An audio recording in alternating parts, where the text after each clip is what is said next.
Students हम बात करेंगे प्रॉब्लम की जो कि सिमिलर ट्राइंगल्स के ऊपर हमने बनाया है। एक स्टेटमेंट है जी, स्टेटमेंट क्या है इसकी, यहाँ पे वर्डिंग्स पढ़ते हैं कि the sides of a triangular piece of land are 80, 150 and 160 metres long. What are the measures of the angles at its corners. ठीक है, प्रैक्टिकल ज्योमेट्री का ये क्वेश्चन है जो कि हमने प्रैक्टिकली करना है। मैं आपको सिंपल यहाँ पर जो बात समझाने जा रहा हूँ कि आप इससे किस तरह से ड्रॉ करेंगे। ठीक है, बाकी मेजर आपने खुद करना है प्रोटेक्टर से, उसका मैं आइडिया आपको बता दूंगा एग्जैक्ट। अब यहाँ पर सिमिलर ट्राइंगल्स का जो कंसेप्ट है वो यूज हो रहा है। देखें, अगर आप जो मैं ट्राइंगल बनाने जा रहा हूँ एक बहुत बड़े लैंड की जिसकी 80 मीटर, 150 मीटर और 160 मीटर साइड्स हैं। ठीक है, अब आप खुद सोचें कि क्या इतनी सी स्क्रीन के ऊपर इतनी बड़ी लेंथ ड्रॉ की जा सकती है? नहीं। तो हम इसमें क्या करेंगे, हम इसमें स्केल जो है उसको एडजस्ट करेंगे। ठीक है, ताकि हम इस जो हम ये क्वेश्चन है इसके हिसाब से जो है वो इससे मतलब इस ट्राइंगल को ड्रॉ कर सकें। तो सिमिलरिटी के अंदर रहते हुए मतलब कि मैं ये कहता हूँ कि ये साइड फर्ज करें, इतनी सी जो साइड 80 है और ये वाली साइड 150 है और ये वाली साइड फिर 160 है। ठीक है, तो कहने की बात यह है कि अगर एक्चुअल देखा जाए तो मतलब जो बाग होगा, ठीक है, या ट्रायंगुलर जो लैंड होगा, ठीक है, उसकी बनावट ऐसी होगी, शेप ऐसी होगी, लेकिन साइज तो ऐसा नहीं होगा। ठीक है, साइज वाइज तो वैसे बहुत बड़ा होगा, लेकिन सिमिलरिटी से हमें ये फायदा हो जाता है कि हम एक बड़ी चीज को जो है वो एक छोटे से पेज के ऊपर ड्रॉ कर सकते हैं। जैसे दुनिया का नक्शा हम एक पेज पे बनाते हैं, तो वो बेसिकली अब दुनिया कितनी बड़ी है और उसको एक पेज के ऊपर हम ड्रॉ कर रहे हैं, इसलिए कि सिमिलरिटी के अंदर रहते हैं और फिर उसे स्टडी करना आसान हो जाता है। तो चलें जी, प्रैक्टिकल ज्योमेट्री का ये क्वेश्चन स्टार्ट करते हैं। सबसे पहले जो हमने ड्रॉ करनी होती है लाइन सेगमेंट, वो सबसे बड़ी लेंथ वाली ड्रॉ करते हैं। तो मैं यहाँ पर अस्यूम कर रहा हूँ कि जो हमारा स्केल है, ठीक है, हम सपोज कर रहे हैं कि जो यस लेट कर लेते, लेट्स से कि जो हमारे पास 20 मीटर्स हैं वो इक्वल टू हैं 1 सेंटीमीटर के। ठीक है, तो इसका मतलब फिर जो हमारे पास 80 मीटर डिस्टेंस होगा वो लाइन कितनी ड्रॉ करेंगे हम, इसको 20 से अगर डिवाइड कर दिया जाए तो 4 सेंटीमीटर की लाइन ड्रॉ होगी। ठीक है, और जो 150 मीटर है, ठीक है, अगर 20 से डिवाइड करें तो ये 7.5 सेंटीमीटर की लाइन ड्रॉ हो जाएगी। और जो 160 मीटर्स आपने ड्रॉ करने हैं वो कितने हो जाएंगे, वो हो जाएंगे जी 8 सेंटीमीटर। ठीक है, जो कि अब प्रैक्टिकली फिजिबल है हमारे लिए। ठीक है, तो चलें अब हम स्केल और कंपास और प्रोटेक्टर की मदद से ट्राइंगल बनाते हैं। सबसे पहले 8 सेंटीमीटर की लाइन सेगमेंट ड्रॉ करेंगे हम स्केल की मदद से।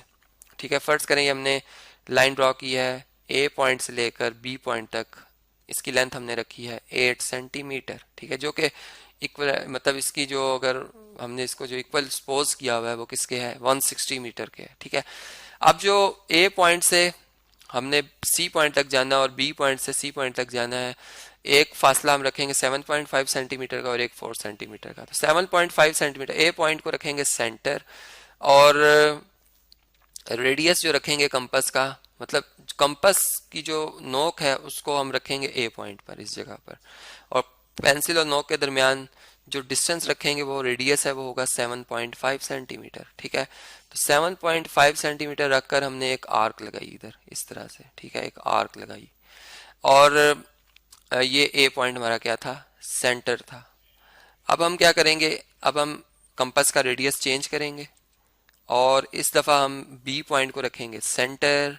ठीक है, और रेडियस जो है वो रखेंगे कितना, रेडियस रख लेंगे हम 4 सेंटीमीटर, 4 सेंटीमीटर, और इस पॉइंट पर रखकर एक आर्क ड्रॉ करेंगे जो कि 4 सेंटीमीटर होगी। ठीक है, 4 सेंटीमीटर होगी, जो कि मैं अंदाजन बात कर रहा हूँ कि वो इधर इस तरह से इसे कट करेगी। ठीक है, तो ये जो पॉइंट आएगा ना हमारे पास सी, इस पॉइंट को अब हमने ज्वाइन कर देना है ए पॉइंट से बी। ठीक है, सी पॉइंट को हम किससे ज्वाइन करेंगे, ए पॉइंट से, इस तरह से ए पॉइंट से भी ज्वाइन कर देंगे और इसी सी पॉइंट को हम चलें इस तरह से, इसी सी पॉइंट को हम जो है वो बी पॉइंट से भी ज्वाइन कर देंगे ऐसे। ठीक है, ये डिस्टेंस आ गया 4 सेंटीमीटर, ये आ गया डिस्टेंस हमारा कितना, 7.5 सेंटीमीटर। तो ये जो ट्राइंगल है ये वो लैंड है, पीस ऑफ लैंड है जिसकी की शेप हमने बनाई है सिमिलरिटी में रहते हुए। अब हमसे ये कहा जा रहा है कि इसके जो कॉर्नर एंगल्स हैं उनको आप बताएं कि उनकी मेजरमेंट कितनी है। ठीक है, तो देखिए कॉर्नर एंगल्स को अगर आपने मापना है तो इसके लिए हम क्या करते हैं, इसके लिए हम जो है वो जो हमारा प्रोटेक्टर है डी, जिसे हम कहते हैं डी की उसकी शेप होती है, डी जैसे डी लिखते हैं हम ऐसी उसकी शेप होती है। ठीक है, उसको यहाँ पे रखेंगे। ठीक है, उस डी को हम यहाँ पे रखेंगे और उसका वर्टेक्स इसी पॉइंट पर होगा। ठीक है, तो यहाँ से हम रीड करेंगे कि ये लाइन जो हमारे एंगल वाली लाइन है वो डी के किस एंगल के साथ मैच करती है। ठीक है, वो आप नोट कर लेंगे। तो ये एंगल हमारा जो होगा वो हम देख लेंगे कि ये एंगल हमारा है। ठीक है, ये एंगल कितना है, मैं अंदाजन बात करता हूँ, फर्ज करें ये 61 डिग्री है, मैंने फर्ज किया यहाँ पर। इसी तरह इस एंगल को भी डी रखेंगे हम इस तरीके से। ठीक है, और डी में अब जो काउंटिंग होगी हमारी, मतलब इसमें जो काउंटिंग चली थी हमारी वो एंटी क्लॉकवाइज थी, मतलब 0 1 2 3 4, तो इस तरह से हम आए थे और यहाँ तक जो एंगल बना था इसमें हम यहाँ पे अगर आप देखें तो क्लॉकवाइज आ रहे हैं और यहाँ तक जो एंगल बनेगा, जो कि मैं अंदाजन बात कर रहा हूँ कि फ़र्ज़ कर लेते हैं 72 डिग्री है, फ़र्ज़ करें, मतलब इस एक्यूरेसी नहीं है इसमें, एक्यूरेट नहीं है ये, लेकिन मैं एक बात कर रहा हूँ कि शायद ये 72 हो। ठीक है, और इसी तरह 61 72 अगर आप ऐड कर लेते हैं तो ये कितना बना 3 और ये 133। ठीक है, तो 180 में से अगर आप 133 माइनस करते हैं, यहाँ पर 0 में से 3 माइनस नहीं होता, कैरी लेंगे, 10 में से 3 माइनस करें 7, यहाँ रह गया 7, 7 में से 3 माइनस करें 4, तो ये 47 डिग्री। तो मैं अंदाजन बात करता हूँ कि अगर आप प्रोटेक्टर रखेंगे तो ये एंगल आप चेक कर सकते हैं, ये 47 डिग्री होना चाहिए। तो इस तरीके से प्रैक्टिकली आप इसको खुद भी मापेंगे। ठीक है, चूँकि थ्रू आउट ये डी से ही मेजर करने वाला क्वेश्चन है, मैंने आपको इसकी कंस्ट्रक्शन समझा दी है और उसके बाद आपका होमवर्क है, असाइनमेंट, आप इसे कंप्लीट करेंगे।